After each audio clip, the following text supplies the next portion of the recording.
ಬಾಹ್ಯಾಕಾಶ ಪ್ರಯಾಣದಲ್ಲಿ ಮೈಲಿಗಲ್ಲು ಸಾಧಿಸಲು ಭಾರತ ಸಜ್ಜಾಗಿದೆ. ಗಗನಯಾತ್ರಿ ಗ್ರೂಪ್ ಕ್ಯಾಪ್ಟನ್ ಶುಭಾಂಶು ಶುಕ್ಲಾ ಅವರು ಜೂನ್ 10ರಂದು ಅಂತಾರಾಷ್ಟ್ರೀಯ ಬಾಹ್ಯಾಕಾಶ ನಿಲ್ದಾಣಕ್ಕೆ ಹಾರ್ತಾ ಇದ್ದು ಇಸ್ರೋ ಮತ್ತೊಂದು ಸಾಧನೆ ಮಾಡಲು ಮುಂದಾಗ್ತಾ ಇದೆ. ಹೌದು, ಈ ಅಂತಾರಾಷ್ಟ್ರೀಯ ಬಾಹ್ಯಾಕಾಶ ನಿಲ್ದಾಣಕ್ಕೆ ಶುಕ್ಲಾ ಅವರೊಂದಿಗೆ 3 ಗಗನಯಾನಿಗಳು ಸಹ ಹೋಗ್ತಾ ಇದ್ದು ಫ್ಲೋರಿಡಾದಲ್ಲಿರತಕ್ಕಂತಹ ನಾಸಾದ ಕೆನಡಿ ಬಾಹ್ಯಾಕಾಶ ಕೇಂದ್ರದಿಂದ ಪ್ರಯಾಣ ಬೆಳೆಸಲಿದ್ದಾರಂತೆ. ಇದಕ್ಕಾಗಿ ಸ್ಪೇಸ್ ಎಕ್ಸ್ ಸಂಸ್ಥೆಯು ಡ್ರ್ಯಾಗನ್ ಎಂಬಂತಹ ಬಾಹ್ಯಾಕಾಶ ನೌಕೆಯನ್ನ ಸಿದ್ಧಪಡಿಸಿದ್ದು ಉಡಾವಣೆಗೆ ಸಜ್ಜುಗೊಳಿಸಲಾಗಿದೆ. ಈ ಡ್ರ್ಯಾಗನ್ ನೌಕೆಯನ್ನ ಸ್ಪೇಸ್ ಎಕ್ಸ್ ಮರುಬಳಕೆ ಮಾಡಬಹುದಾಗಿದ್ದು ಫಾಲ್ಕನ್ 9 ರಾಕೆಟ್ನಲ್ಲಿ ಸಂಯೋಜಿಸಲಾಗಿದೆಯಂತೆ.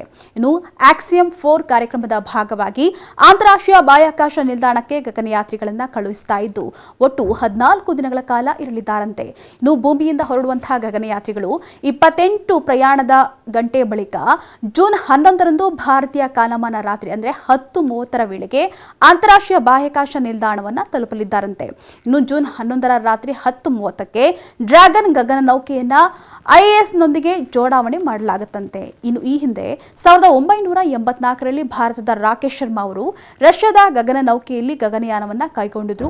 ಅದಾದ್ಮೇಲೆ 41 ವರ್ಷಗಳ ಬಳಿಕ ಭಾರತ ಸರ್ಕಾರ ಮತ್ತೊಬ್ಬ ಗಗನಯಾನಿಯನ್ನ ಅಂತರಿಕ್ಷಕ್ಕೆ ಕಳಿಸ್ತಾ ಇರೋದು ವಿಶೇಷವಾಗಿದೆ. ಅಲ್ಲದೆ ಕ್ಯಾಪ್ಟನ್ ಶುಕ್ಲಾ 40 ವರ್ಷದ ವಯಸ್ಸಿನವರಾಗಿದ್ದು ಇಸ್ರೋ ಇದೇ ಮೊದಲ ಬಾರಿಗೆ ತನ್ನ ಗಗನಯಾತ್ರಿಗಳಲ್ಲಿ ಅತ್ಯಂತ ಕಿರಿಯರನ್ನ ಈ ಕಾರ್ಯಾಚರಣೆಗೆ ಆಯ್ಕೆ ಮಾಡಿಕೊಂಡಿದೆ.